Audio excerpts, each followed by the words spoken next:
Okie dokie. Tell me when you're ready. I'm ready. Okay.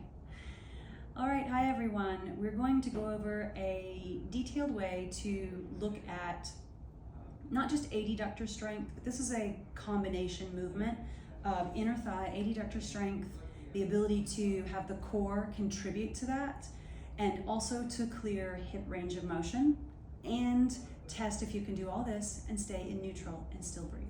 So here we go. You're gonna bring your heel over the front edge of a 26-inch mat. You're gonna line your torso up with the back of the mat.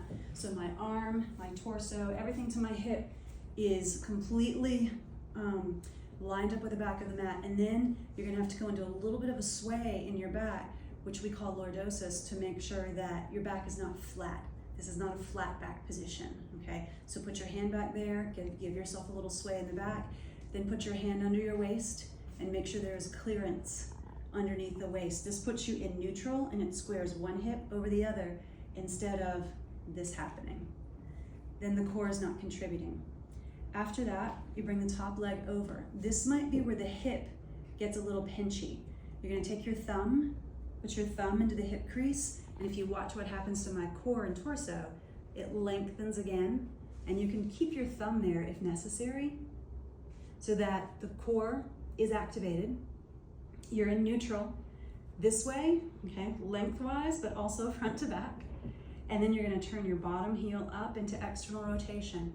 The tendency for that, what happens is when you go into external rotation, you lose all of this alignment. So you may have to realign, and you may not be able to have as much external rotation in the beginning, which means the heel is up and the toe is on the floor. So lengthen, find your neutral, lift, don't flatten the back.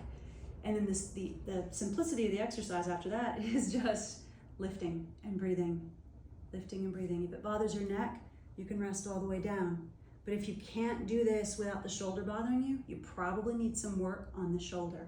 So you'll do 10 lifts, and then you'll do 10 little circles without losing neutral. You don't want to bounce and roll all over the place when you're doing it. Just an isolated 10 circles in one direction and 10 circles in the other direction, checking that you have maintained all of those variables. And that's it.